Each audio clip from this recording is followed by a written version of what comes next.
Hello everyone and welcome back to another AFL Fantasy Fanatics video on the channel. It is Thursday and as always we go through our captains ahead of round 17. So a little bit trickier this week to be using loops. So hopefully you guys have got a red dot or maybe a couple there to be able to loop a couple of options because we don't have our buy players to loop with anymore. So hopefully you guys have got some captains sorted. We'll go through our top 10 as you always do, but unfortunately we didn't move up in the ranks last week. Stayed at 10th. Still a little bit off the pace after that. Whitfield being at number 2 a couple of weeks ago. That really sort of pushed us down the order. So hopefully we can have a couple of good weeks and push back up there. But still having a good year with captains nevertheless. So let's go through my top 10 and obviously top 5 and everything like that. And yeah, we'll go through a few options of why they're not in my top 10. So let's go at number 1.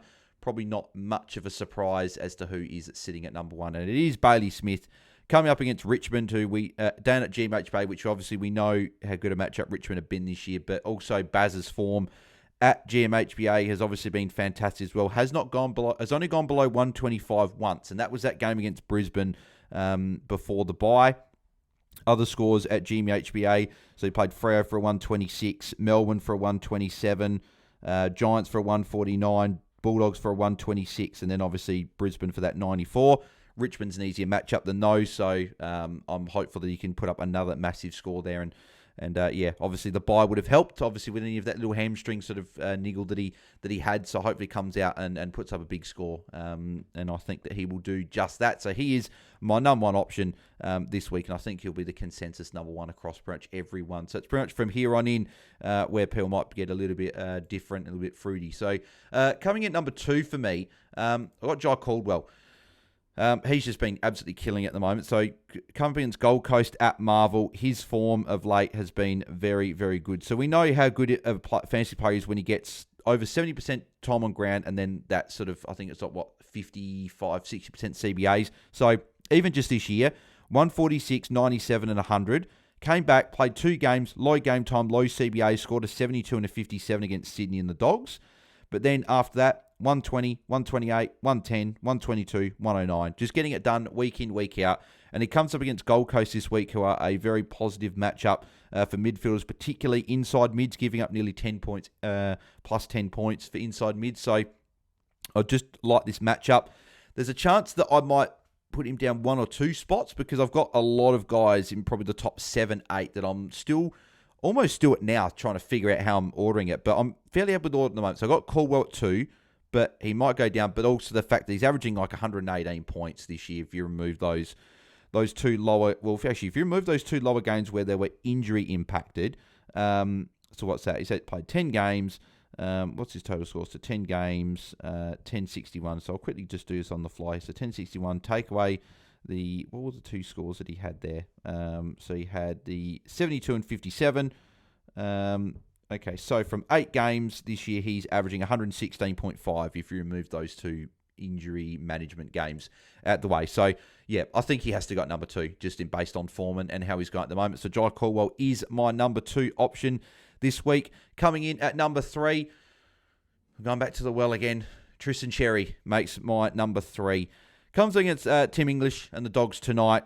He's gone over 120 in his last 3 against the Dogs. So went 129 in round 1 this year, then a 122 and a 129 before that.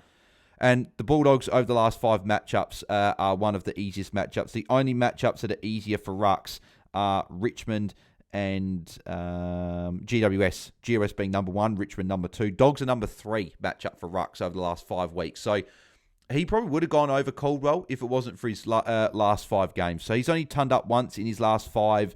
And that 111 with that ton was really a bit underwhelming against West Coast. So went 86 against Collingwood, was on track for a decent score there. Then had the bye, then a 111 against the Eagles, 93 against Freo, 84 against Carlton, and 93 against Hawthorn. So Freo and Carlton are a bit trickier with the dual ruck setups there when they were running those. But Hawthorn was a bit of an easier matchup, but Cherry couldn't really cash in. So I'm hoping he can cash in this week. So if he can't do it this week, might be a little bit of an issue next week because he's got, I think, Gorn into Grundy. And if he goes sub-ton for the 5th week out of 6, it's going to be a bit of an issue. We might be looking at trading him. So this is almost trying to save his spot in the captains for the time being and also in a lot of our teams. So Tris Cherry is at number 3. I do like the matchup this week and is a good VC tonight. Coming at number 4, I've got Rowan Marshall. Where is he? He's not actually on this. He's all the way down here. So I've actually got Rowan Marshall at 4. So his recent history against Hawthorn is very, very good. So obviously we just talked about Cherry only going 93, but Hawthorn have actually been a pretty good matchup over the last 5, giving up essentially 7 points extra a game, which is in the top handful. I think there's 8 teams that are giving up a fair few points, and Hawthorn are in that top 8. And Marshall's last 4 games against Hawthorn have been fantastic. So he went 164 against them last year, then 114, 96, and a 163. So 2 160s in his last 4. But his form also is another reason that gets him inside the top 5, along with a decent matchup and decent history. His last 3 games, 129, 105, 119, so some good scores there. And before that, he went 92 against Max Gawn, 77 against Witts, who is the toughest matchup. And then before that, 158 and a 116. So was in good form just before that. And yeah, I think he's in for another good game here. And we know what Marshall's capable of in the back part of the year. So I've got him as my number 4. And then rounding out my top 5, I've got Max Holmes up against Richmond. Very similar to what I said with Bailey Smith. Obviously, the matchup is very good here. Scored 101 against Richmond last year. I'm not reading too much into that one there because his form as well has been very, very good. Obviously, didn't have a great game pre-bye with the 71 against Brisbane, but no one really from Geelong played well that game. But before that, 131, 146, 108, 117, 83, and a 118. So the 83 against Port was lower, but Port and Brisbane are both hard matchups. But all the other games, getting it done and over 115, all bar one of them. So he's got the ceiling of late, and he's got a good matchup. I think he's in for another big game. So he does make my top 5. I couldn't leave him out of my top 5 with that matchup. Coming in at number 6, again, I'm going back to the well here again. Marcus Bontempelli is at number 6, and I partly don't know why he's at number 6, to be honest. He has been very poor the last month, a little bit like Tristan Cherry, just not getting it done. 3 of his last 4 have been under a ton, and 2 of them have been under 90, which is very, very poor. 91 against Hawthorn, 50 against St Kilda, 120 against Richmond, and a 72 against Sydney. And before that, he was obviously tunning up, but 102, 101, 104. The 126 against Port was great, but 79 against Giants would have been another low ton, then a 119 against St Kilda in low time ground. So hasn't been Bont this year. We haven't really seen many games of Bont, but he does come against North Melbourne, who he does really like to play. So his last 4 games against him has tunned up, and his last 3 have been big. So 117, 126, and a 158. So really getting it done against North. And North are a good matchup as well for midfielders of late as well, particularly giving up a lot to inside mids. Not as much to outside, but inside mids, they are, I believe, are they the best matchup? They're the best matchup for inside mids over the last 5 weeks, which is exactly where Bont does his work. So I'm expecting a bounce back, and I think this will be a big game, but obviously it's going to be nerve-wracking. It's good that he plays Thursday night because he's a VC option and not a captain option the way he's been playing at the moment. So I got him at number 6 for the matchup. Number 7, got another player for the matchup. That is Tom Green up against West Coast. Has gone over 120 in his last 2 games against them, 121 and 120, then 90, 85, and 114 before that. West Coast, a good matchup as well for inside mids. One of the positive matchups. So I think he's the 4th best matchup for mids over the last 5 weeks. The only reason I'm probably going lower on the list is just because he just doesn't have that same ceiling as some of the guys above him there. So his top score this year was the 133 against Geelong, then a 121 against West Coast, which was his 2nd highest score of the year. But there is only 2 scores over 120. He went 119 against Gold Coast before the bye. But a lot of these low tons and 110s, even a few 90s there as well. So hasn't had that massive, I guess, ceiling that some of these other guys do. But I do like him still this week. I've got him at number 7, and he's a good VC shout this week as he plays on the Friday night. Coming in at number 8, I've got Nick Martin, and he's someone that I'm probably going to bump up, even thinking more about this. Got him at number 8 against Gold Coast, 127, 97 in his last 2, and they're obviously a good matchup for mids. I guess the reason I had him a little bit lower was I'm just not quite sure exactly what role he's going to play. Like Parrish is out. Few defender guys are coming back. Is he going to play more of that forward role? But in saying that, under the roof at Marvel against Gold Coast, I think he could really get it done and put up a big score, because some of the games before the bye that he was getting it done in. So 85, 102, 106 in his 3 games before the bye. Obviously not huge, but then 116, 166, 105, 141. he was getting it done. So he is at number 8, but I do feel like that is quite low for him this week. He might get bumped up. But then again, you look at the guys ahead of him, they've all got really good matchups. So it's really sort of congested for me between probably my second option and probably my 8th option. I'm sort of not sure where to land on them, but I like all of them. Martin's arguably the best VC player out of all of them. He's got a huge ceiling on his day. So he is at number 8, and it's not the fact I don't like him. It's just the fact that there's a few good options there this week. Coming in at number 9, I've got Noah Anderson against the Bombers. So another good matchup as well here.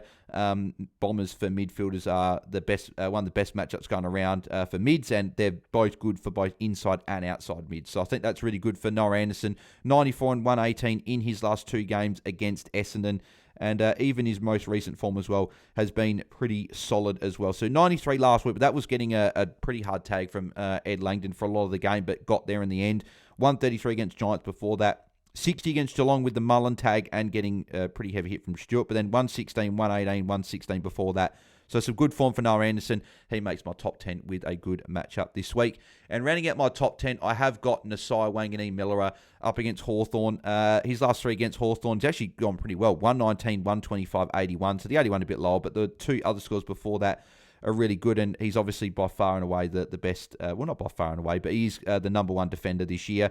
Has turned up in his last 5 games and has only gone below 100 once since round 6, and that was a 76 against West Coast, funny enough. But his last 5 scores, 134, 117, 128, 125, 109. There's some good captaincy scores, and I think this probably is a good segue into, normally I just go through the options and stuff, but I think the big question this week is, because Bailey Smith plays smack bang in the middle of the round, he plays Twilight on Saturday.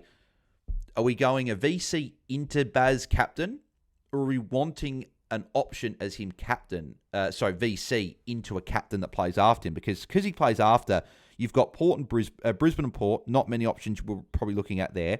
Like Rosie's probably safe, but probably hasn't got a huge ceiling. St Kilda Hawthorn, we've obviously got Marshall and Nasai as options there. Sydney and Freo, they're not in the top 10, but you've got a Goulden and a Grundy.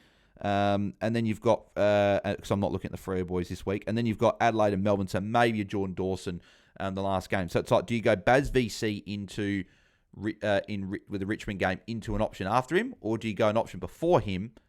Maybe they go 110, 115, you take that, and then you miss out on a Baz captain. So I'm that's the big question this week. So let me know in the comments below what you guys are doing with that. Are you going Baz VC into a captain after him, or are you going a VC before him and then going Baz captain? Because I'm still undecided what I'm going to do at the moment. So, but let's go through a couple options that I didn't touch on here just quickly.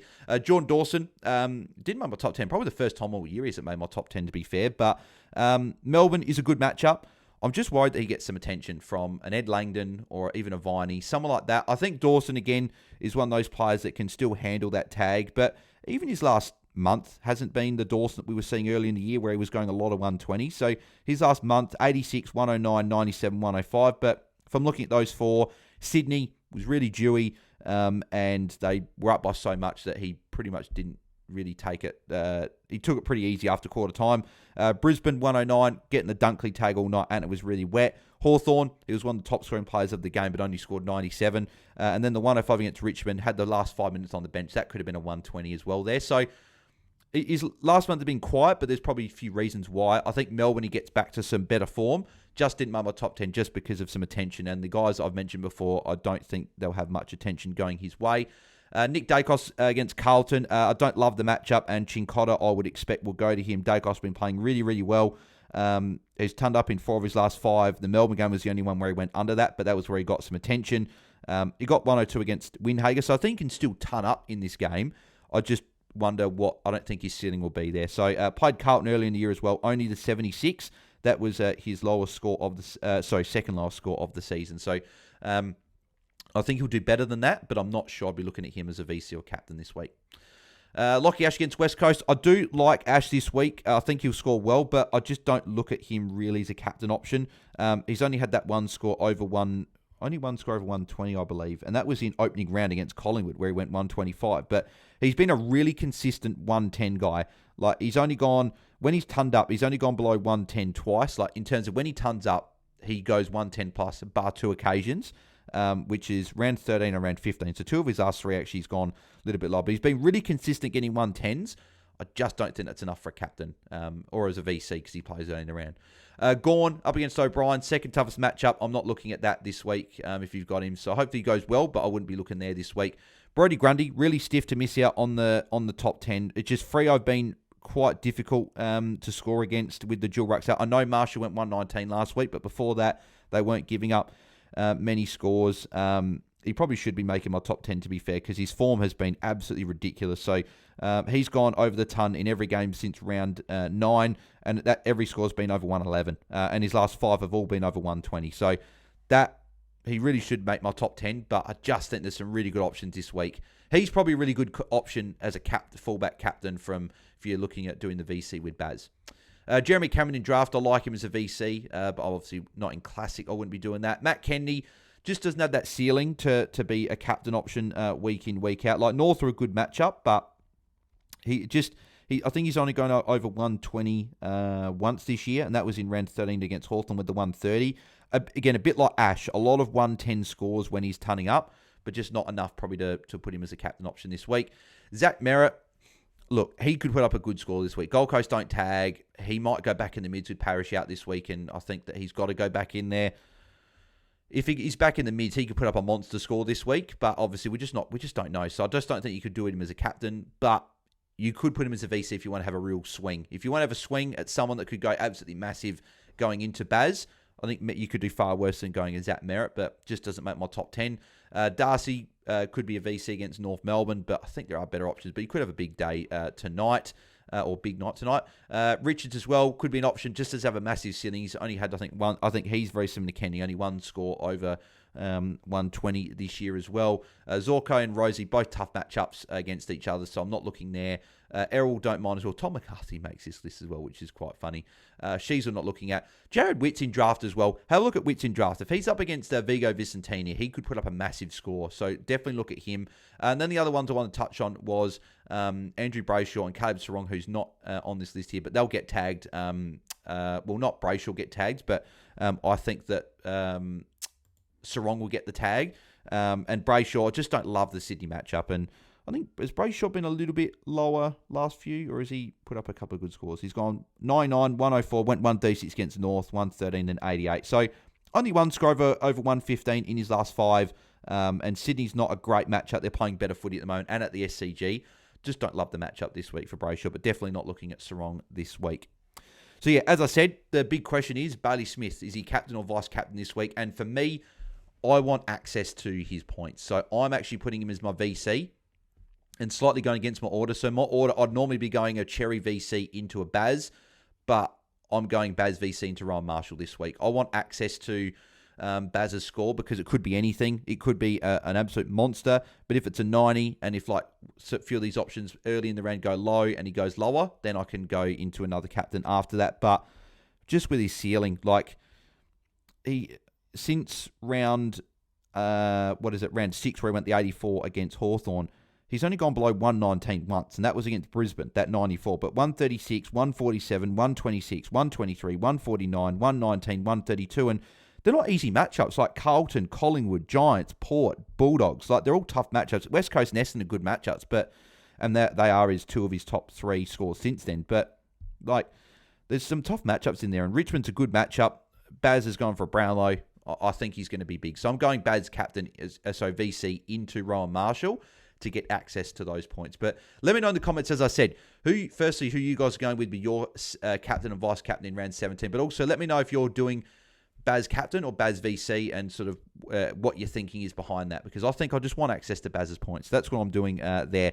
But yes, make sure you do smash a like on the video if you haven't already, and subscribe to our YouTube channel. We're trying to get to 5K subscribers, so if you can help us get there, that'd be fantastic. And if you do want a team review or guaranteed answers to your questions, head over to our Patreon, patreon.com/AFL Fantasy Fanatics. We're still getting a few people joining up even this late in the season, so appreciate those legends that have joined up. And if you'd like to join up there, you can join up for the last couple of months of the year before all subscriptions are paused there. And yeah, I think it's like $20 the rest of the year if you want to jump in for the last couple of months of the year. So feel free if you'd like to do that one. I'll be back tonight for another watch along, as we always are, for North Melbourne and the Bulldogs. So very fancy relevant game. I've got 6 players in that game. So is it 6 or 5? 1, 2, 3, 4. Got 5 in this game tonight. Sorry, not 6. Got 5. So very, very fantasy relevant game. Looking forward to that one. So if you want to tune in, make sure you guys do. So I'll be live. Is it a 7:40? I'm just looking. Is it 7:40 start or 7 o'clock or 7:30 start?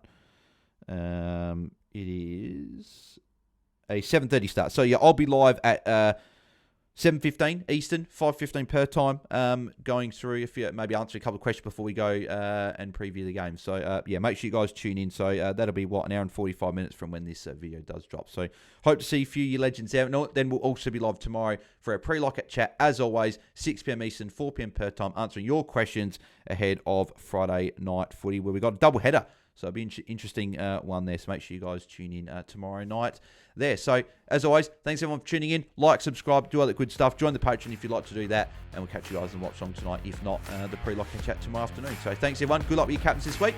Hope you can nail one. Thanks everyone. See ya.